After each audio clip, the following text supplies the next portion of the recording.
Hey guys, welcome back to a new video. I'm Stephanie West. I'm a licensed counselor here in the state of Michigan and owner and operator of In Progress Counseling.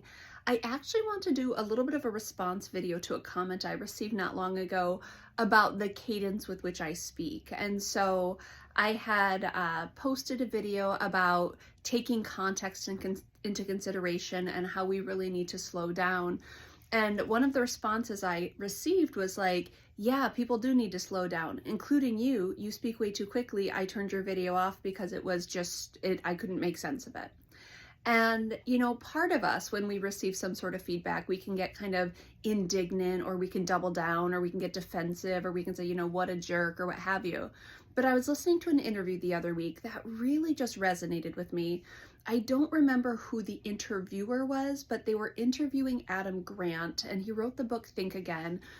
He does a lot of really cool things around behavior. And what he spoke about was kind of the preciousness with which he absorbed a lot of criticism. So he would take it very personally. In his story, he was a PhD at a very young age. And so he would be going in like being the expert in the room at age 28. And a lot of people would just kind of take umbrage with that and just really almost discredit him at the onset because he's like this, you know, small, unimposing guy with big opinions. And so he would receive a lot of criticism.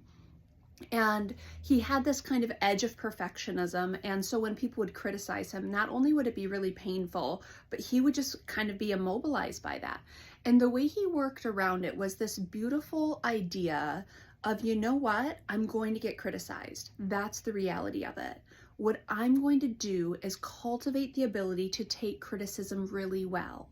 Now, I might be a 3 out of 10 as a speaker, or a 4 out of 10, or a 5 out of 10 when I present. I'm going to be a 10 out of 10 when I take criticism. And what that means is I'm going to take it with grace. I'm going to consider what's being said. I'm going to acknowledge my limitations, and I am going to show up well in criticism and not assume the worst about the critic. And I loved that framework. And so when I received this feedback, now, did I feel heavily criticized? No, I do actually speak pretty rapidly. I get very excited and passionate about things, and I like to disseminate ideas, and I try to keep it in a 5-minute window. And sometimes there's a lot of robust things to develop in a 5-minute window. So I do acknowledge that I speak quickly. Now, a little bit of a caveat to that is I speak significantly more slowly than I used to. So it is a skill I've been working on. So Mike D, who made this comment, I agree with you. I speak quickly. But in that, I get to decide, what do I do with that type of feedback? Do I, you know, have shame because, oh my word, someone didn't like the cadence with which I spoke? Or do I get dismissive, or do I get affronted? Well, no, someone took the time to say, hey, Steph, consider your speed.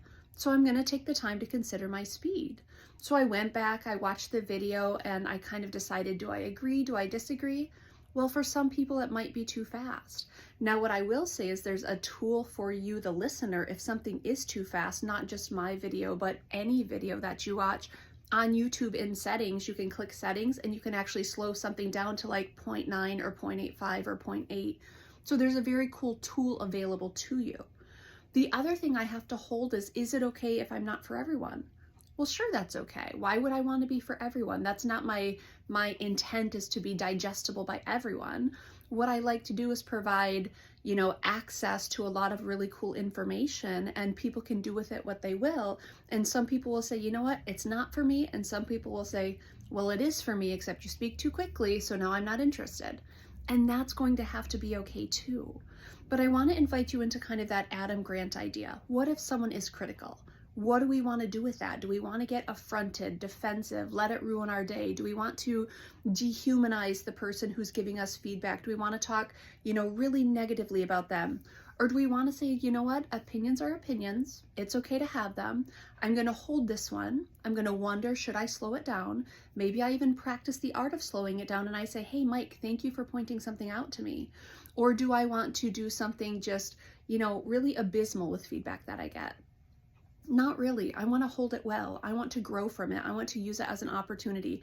Now, do I take it very seriously from every time there's negative feedback? Probably not. That would be really immobilizing. But can I hold it for a moment and say, is there truth here? Okay. And if there's truth here, do I want to do something about it? That's also a choice. I want to be a 10 out of 10 at getting feedback. I think Adam Grant invites us into that. I think that's a really cool thing to kind of invite into our stories.